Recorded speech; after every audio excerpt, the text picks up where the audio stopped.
Om Sai Ram. Om Sai Namo Namah. Shri Sai Namo Namah. Jai Jai Sai Namo Namah. Sadguru Sai Namo Namah. Om Sai Ram. By the grace of Baba's blessings, I have been given this opportunity to read the Sri Sai Sat Charitra for all of you. Om Sai Ram.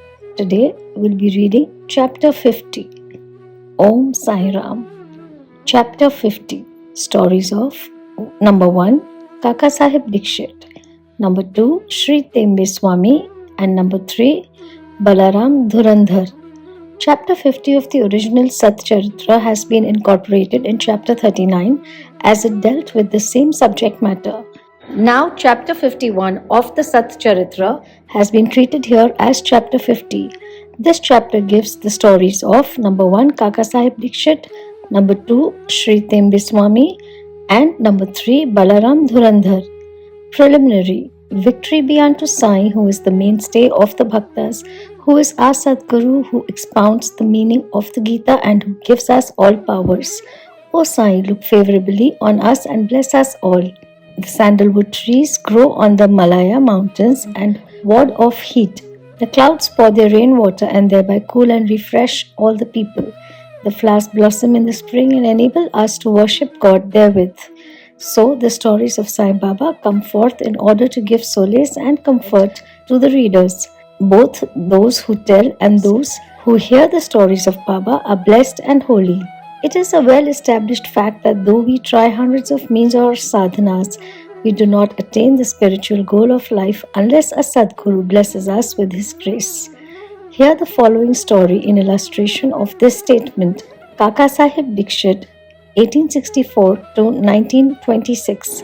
Mr. Hari Sitaram, alias Kaka Sahib Dikshit, was born in 1864 in a Vadnagara Nagar in a Brahmin family at Khandwa, that is Central Province.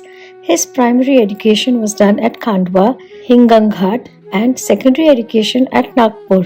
He came to Mumbai for higher education and studied first in the Wilson College and then in the Elphinstone College. After graduation in 1883, he passed his LLB and solicitor's examinations and then served in the firm of the government solicitors, Messrs. Little and Company, and then after some time started a solicitor's firm of his own.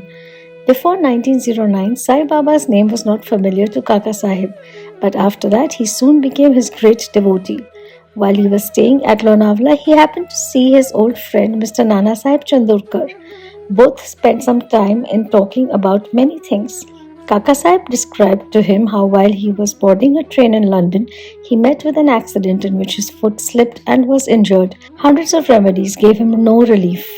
Nana Sahib then told him that if he wished to get rid of the pain and lameness of his leg, he should go to his Sadguru, Sai Baba. He also gave him all the particulars of Sai Baba and mentioned to him Sai Baba's dictum, "I draw to me my man from far off or even across the seven seas, like a sparrow with a string fastened to its feet." He also made it clear to him that if he was not Baba's man, he would not be attracted to him and given darshan.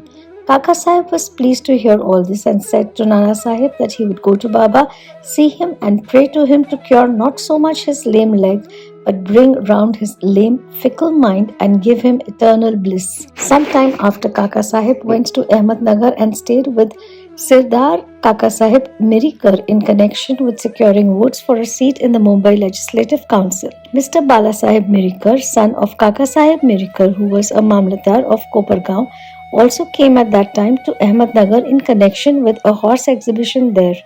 After the election business was over, Kaka Sahib Dikshit wanted to go to Shirdi, and both the Mirikars, father and son, were also thinking about a fit and proper person as a guide with whom he should be sent there. There, Sai Baba was arranging things for his reception. Shama got a telegram from his father-in-law at Ahmednagar stating that his wife was seriously ill and that he should come to see her with his wife. Shama, with Baba's permission, went there and saw his mother-in-law and found her improving and better. Nana Sahib Panse and Appa Sahib Gadre happened to see Shama on their way to the exhibition and they told him to go to Mirikar's house, see Kaka Sahib Dikshit there and take him to Shirdi along with him. Kaka Sahib Dikshit and the Mirikers were also informed of Shama's arrival. In the evening, Shama came to Mirikers, who introduced him to Kaka Sahib. They arranged that Shama should leave for Kopargaon with Kaka Sahib by the 10 o'clock night train. After this was settled, a curious thing happened. Bala Sahib Mirikar threw aside the veil or covering on Baba's big portrait and showed the same to Kaka Sahib. He was surprised to see that he whom he was going to meet at Shirdi was already there in the form of his portrait to greet him at this juncture. He was much moved and made his prostration before the portrait. This portrait belonged to Megha. The glass over it was broken and it was sent to Mirikers for repairs. The necessary repairs had been already made and it was decided to return the portrait with Kaka Sahib and Shama. Before 10 o'clock they went to the station and booked their passage. But when the train arrived, they found that the second class was overcrowded and that there was no room for them. Fortunately, the guard of the train turned out to be an acquaintance of Kaka Sahib and he put them up in the first class. Thus they travelled comfortably and alighted at Kopargaon. Their joy knew no bounds when they saw their Nana Sahib Chandorkar, who was also bound for Shirdi. Kaka Sahib and Nana Sahib embraced each other, and then after bathing in the sacred Godavari river, they started for Shirdi. After coming there and getting Baba's darshan, Kaka Sahib's mind was melted. His eyes were full of tears and he was overflowing with joy. Baba said to him that he was also waiting for him and had sent Shama ahead to receive him. Kaka Sahib then passed many happy years in Baba's company. He built a vada in Shirdi, which he made as his more or less the permanent home. The experiences he got from Baba are so manifold that it is not possible to relate them all here. The readers are advised to read a special Kaka Sahib Dikshit number of Sri Sai Leela magazine, volume 12, number 6 to 9. We close this account with the mention of one fact only. Baba had comforted him by saying that in the end he will take him in air coach, that is a Viman, that is secure him a happy death. This came out true. On the 5th July 1926, he was travelling in the train with Hemant Pant and talking about Sai Baba. He seemed deeply engrossed in Sai Baba. All of a sudden, he threw his neck on Hemant Pant's shoulder and breathed his last with no trace of pain and uneasiness. Sri Tembe Swami. We come to the next story, which shows how saints love each other with fraternal affection. Once, Sri Vasudevanand Saraswati, known as Sri Tembe Swami, encamped at Raja Mehendari, that is Andhra country, on the banks of the Godavari. He was devout, orthodox, jnani, and yogi bhakta of the Dattatreya. One Mr. Pundalik Rao, pleader of Nanded, that is Nizam state, went to see him with some friends. While they were talking with him, the names of Shirdi and Sai Baba were casually mentioned. Hearing Baba's name, the Swami joined hands with reverence and taking a coconut gave it to Pundalik Rao and said to him, "Offer this to my brother Sai with my pranam and request him not to forget me, but ever love me." He also added that Swamis do not generally bow to others, but in this case an exception had to be made. Mr. Pundalik Rao consented to take the coconut and his message to Baba. The Swami was right in calling Baba a brother, for as he maintained an Agnihotra, that is sacred fire, day and night, in his orthodox fashion, Baba too kept his Agnihotra, that is Dhuni, ever burning in the masjid. After 1 month, Pundalik Rao and others left for Shirdi with the coconut and reached Manmad, and as they felt thirsty, they went to a rivulet for drinking water. As water should not be drunk on an empty stomach, they took out some refreshment, that is chivda, or flattened rice mixed with spice. The chivda tasted most pungent, and in order to soften it, as someone suggested, broke the coconut and mixed its scrapings with it. Thus they made the chivda more tasty and palatable. Unfortunately, the coconut turned out to be the same that was entrusted to Pundalik Rao. As they neared Shirdi, Pundalik Rao remembered the trust, that is the coconut, and was very sorry to learn that it was broken and consumed. He came to Shirdi and saw Baba. Baba had already received a wireless message regarding the coconut from Tembe Swami and himself asked Pundalik Rao first to give the thing sent by his brother. He held fast Baba's feet, confessed his guilt and negligence, repented and asked for Baba's pardon. He offered to give another fruit as a substitute. But Baba refused to accept it, saying that the worth of that coconut was far more than that of an ordinary one and that it could not be replaced by another. Baba also added, "Now you need not worry yourself any more about the matter. It was on account of my wish that the coconut was entrusted to you and ultimately broken on the way. Why should you take the responsibility of the actions on you? Do not entertain the sense of doership in doing good, as well as for bad deeds. Be entirely prideless and egoless in all things, and thus your spiritual progress will be rapid. What a beautiful spiritual instruction Baba gave. Balaram Dhurandhar, 1878 to 1925. Mr. Balaram Dhurandhar belonged to the Pathare Prabhu community of Santa Cruz, Mumbai. He was an advocate of the Mumbai High Court and sometime principal of the Government Law School, Mumbai. The whole Dhurandhar family was pious and religious. Mr. Balaram served his community and wrote and published an account of it.